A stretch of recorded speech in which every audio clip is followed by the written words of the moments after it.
Assalamualaikum warahmatullahi wabarakatuh. Halo sejarawan muda, balik lagi di Historia Channel, channel pembelajaran yang paling instan dan friendly di dunia. Kalau kemarin Bapak sudah menjelaskan terkait cara berpikir sejarah, bagaimana cara berpikir sinkronik, diakronik, memperkenalkan apa itu konsep waktu, manusia, dan ruang. Sekarang Bapak akan menjelaskan terkait apa itu konsep perubahan dan keberlanjutan dalam kehidupan manusia, tentunya dalam bersejarah. Oke, yang pertama, konsep perubahan. Perubahan adalah kejadian atau peristiwa yang membuat perbedaan yang berlangsung secara zigzag seperti yang ada di gambar.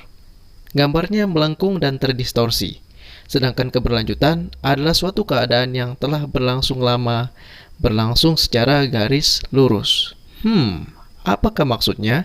Berikut Bapak akan jelaskan. Pada ilustrasi gambar yang sebelumnya, Bapak menggambarkan kesinambungan atau kontinuitas ini sebagai garis lurus yang tak putus.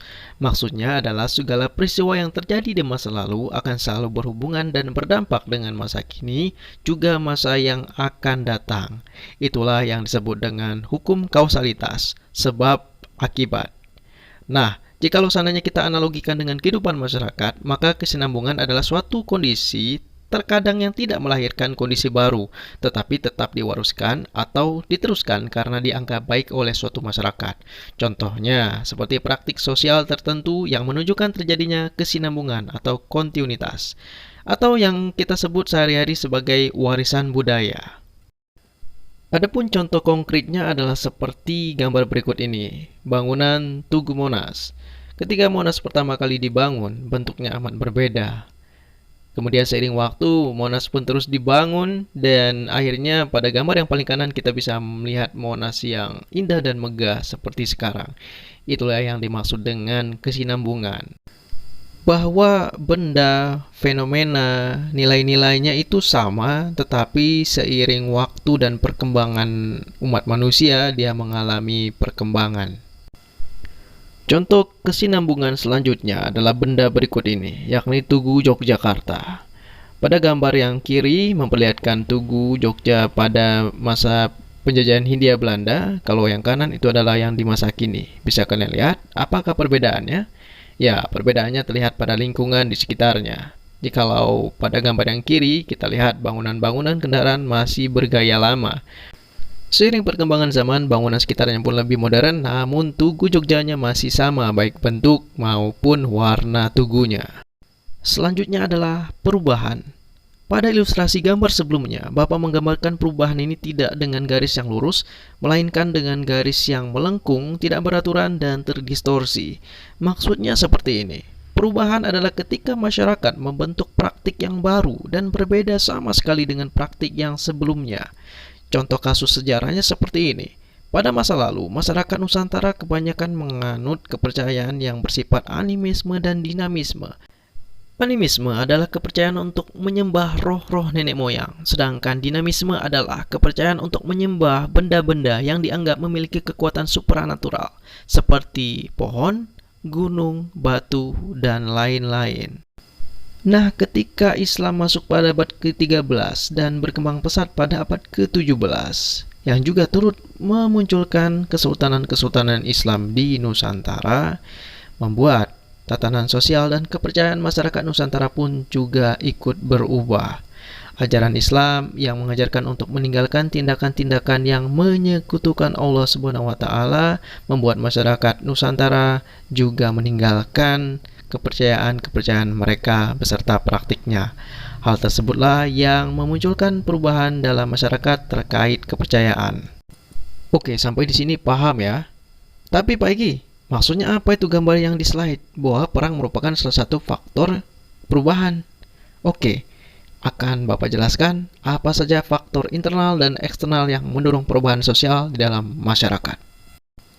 Wah, Pak Eki, kita ini belajar sejarah atau belajar sosiologi? Pakai belajar perubahan sosial segala. Ya iyalah teman-teman. Ketika kita melihat perubahan dari zaman ke zaman, itu juga tergantung pada perubahan sosial kemasyarakatannya. Karena ingat, seperti yang Bapak ajarkan sebelumnya, bahwa manusia sebagai aktor atau pelaku sejarah itu sendiri sangat penting perannya. Juga selama masih ada dimensi temporal, yakni waktunya terus berlangsung, kemudian selama masih ada dimensi spasial atau ruangnya, yakni bumi tempat manusia tinggal ini masih ada, ya belum kiamat lah, maka sejarah itu akan terus tumbuh dan bertumbuh layaknya pohon. Itu kenapa sejarah kan berasal dari bahasa Arab ya, yakni syajaratun yang bermakna pohon. Oke, kok jadi beda bahasan ya? Ya, kita lanjut lagi ke materi bahwa perubahan sosial ini memiliki dua faktor pendorong. Faktor intern atau dari dalam masyarakatnya. Yang pertama, bertambah atau berkurangnya penduduk. Jadi ketika suatu daerah mengalami pertambahan dan pengurangan penduduk, itu sedikit banyak akan mempengaruhi perubahan tatanan sosial, norma, dan budayanya. Yang kedua, adanya penemuan-penemuan baru. Sebagai contoh sekarang, ada yang namanya internet. Maka secara kebiasaan, masyarakat juga turut berubah, yakni ketika masyarakat lebih mudah mendapatkan dan mencari informasi. Yang ketiga, adanya pertentangan atau konflik dalam masyarakat.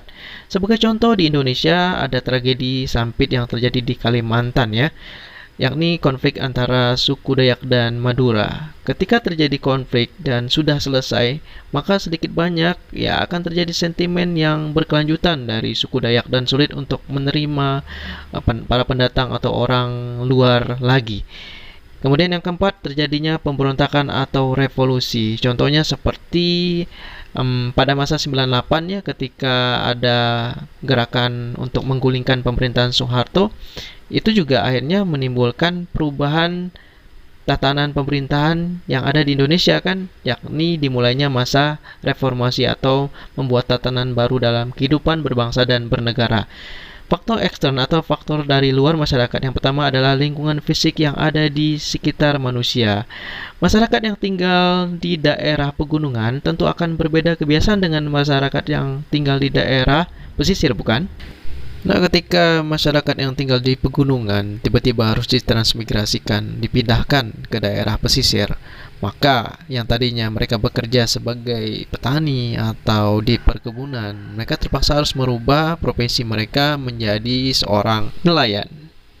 Faktor kedua, yakni peperangan. Kita bisa melihat contoh nyatanya pada kasus negara Afghanistan. Ketika negara itu sempat dibebaskan dari pengaruh dari Taliban yang diperangi oleh Amerika, negara yang tadinya bersifat konservatif Islam dan tertutup perlahan berubah menjadi negara yang modern dan liberal ala-ala Amerika. Sampai akhirnya terakhir kemarin Taliban berhasil kembali menguasai Afghanistan dan dikembalikan kondisinya menjadi negara Islam yang menerapkan pemerintahan serta hukum-hukum Islam dalam kehidupan masyarakatnya. Selanjutnya yang terakhir adalah pengaruh kebudayaan masyarakat lain. Ini bisa kita lihat contoh kasusnya pada bangsa kita sendiri. Pernah gak sih kalian melihat tiba-tiba ada orang yang rambutnya ya diwarna-warnain pirang kayak bule, kemudian ya suka-suka minuman keras, dugem, pergaulan bebas, kemudian ya berkata-kata jorok dan kasar. Kalaupun mereka bisa bahasa asing sedikit ya mereka menggunakan kosakata yang jorok gitu. Kemudian pernahkah kalian melihat ada perempuan-perempuan yang memakai busana yang kayak kekurangan bahan? Nah, itu adalah salah satu contoh bahwa bangsa kita lebih menganggap budaya luar yang bebas dan liberal itu lebih keren dibandingkan budaya mereka sendiri yang justru lebih sopan dan beradab, yang kita sebut sebagai budaya ketimuran. Aneh kan? Maka sebaiknya kita sebagai bangsa Indonesia dan generasi muda yang bijak dan kekinian harus pandai memilah-milah mana budaya yang baik dan mana yang positif. Utamakan terus budaya sopan, ramah tamah, dan sopan santun, karena itu adalah budaya asli kita. Contoh perubahannya mana, Peki? Oke deh, Bapak kasih contoh. Nah, ini adalah salah satu contoh perubahan. Kalian lihat gambar HP yang paling kiri. Kalian pernah nggak punya HP Nokia 3660 yang terkenal kuat dan tahan banting itu? Di zaman Bapak, itu adalah HP yang udah keren di zamannya. Kalau menurut kalian sih itu udah ketinggalan zaman. Nah, Sama-sama alat komunikasi, tapi sekarang berubah menjadi gawai atau gadget yang lebih canggih dengan full touchscreen yang juga dikenal sebagai smartphone atau telepon pintar pada gambar yang kanan. Nah, itulah yang disebut dengan perubahan. Bendanya sama sekali berbeda, tapi fungsi dan kemampuan dari benda itu seiring zaman dan waktu berubah. Ya, berubah lebih canggih sesuai faktor pendorong perubahan tadi, yakni adanya penemuan-penemuan baru seiring perkembangan umat manusia. Dan pada akhirnya, sebelum Bapak menutup video kali ini, Bapak ingin memberikan kalian kata-kata atau quotes yang terkenal dari para tokoh-tokoh dunia yang keren. Yang pertama adalah Cicero. Dia adalah seorang orator terkenal dari Romawi. Salah satu ungkapannya yang terkenal adalah Historia Magistra Vitae, yang bermakna sejarah adalah guru kehidupan. Bahwa masa kini teman-teman merupakan produk dari perkembangan masa lalu. Masa lalu akan menentukan hari Anda di masa kini dan masa depan Anda. Dalam agama Islam juga kan diajarkan bahwa sesungguhnya manusia itu berada dalam kerugian. Wal asr, demi waktu, kecuali mereka yang beriman dan beramal soleh.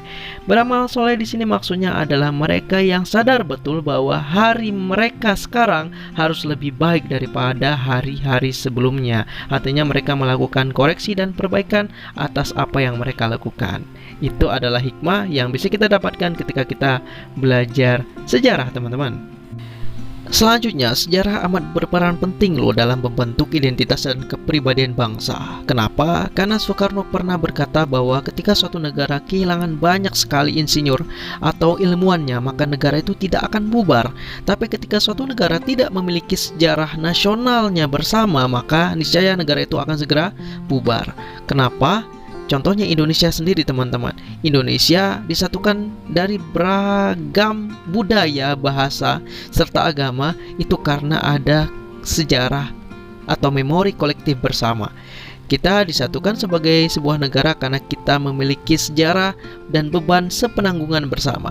Kita pernah dijajah oleh bangsa asing, yakni Belanda, Inggris, dan Portugis, sehingga kita bersatu melawan dan kita sampai sekarang bisa menjadi sebuah negara yang merdeka dan bersatu sebagai bangsa yang besar. Maka inilah tugas Bapak sebagai guru sejarah dan sejarawan yang lain untuk bagaimana memperjuangkan generasi kita selanjutnya dan seterusnya agar memiliki identitas dan kepribadian bangsa yang kuat dan semakin hebat ke depannya.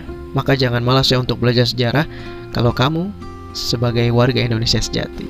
Jadi kalau kamu nggak mau belajar sejarah, maka kamu akan disentil sama Pak Winston Churchill yang mengatakan bahwa satu-satunya hal yang kita pelajari dari sejarah adalah bahwa kita tidak benar-benar belajar darinya. Padahal sejarah mengajarkan kita untuk menjadi bangsa yang hebat dan berkarakter. Sejarah mengajarkan kepada kita untuk memahami masyarakat dan bangsa sendiri, juga mengenal bangsa-bangsa yang lain. Allah menciptakan kita berbeda-beda agar kita bisa saling mengenal. Dengan sejarah kita bisa berkeliling dunia, melihat dunia tanpa meninggalkan tempat duduk kita. Kita bisa mengenal pemikiran hebat dari beberapa tokoh nasional, bahkan internasional, seperti Mahatma Gandhi, seorang pejuang kemerdekaan India. Kemudian ada Dr. Sun Yat-sen, seorang tokoh nasionalis Tiongkok, dan Nelson Mandela, seorang revolusioner anti-apartheid Afrika Selatan. Dengan mengenal tokoh-tokoh dunia, kita dapat banyak belajar dari pemikiran dan perjuangan bangsanya. Sejarah melatih kita untuk berpikir holistik atau menyeluruh dan multi perspektif dalam memandang suatu peristiwa. Sejarah mengajarkan kita untuk tidak memandang segala sesuatunya dari satu sudut pandang saja, bagaikan memakai kacamata kuda, tapi dari berbagai perspektif atau sudut pandang. Ini soal sudut pandang.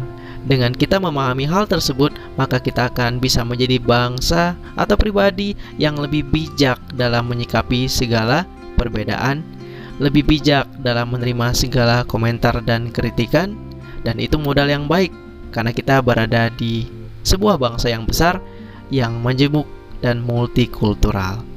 Demikian penyampaian materi dari Bapak, semoga mudah dimengerti dan dipahami, dan selamat belajar. Sampai jumpa di konten-konten Historia Channel selanjutnya. Akhirul kalam, wassalamualaikum warahmatullahi wabarakatuh. Salam Historia dan tetaplah melawan lupa. See ya.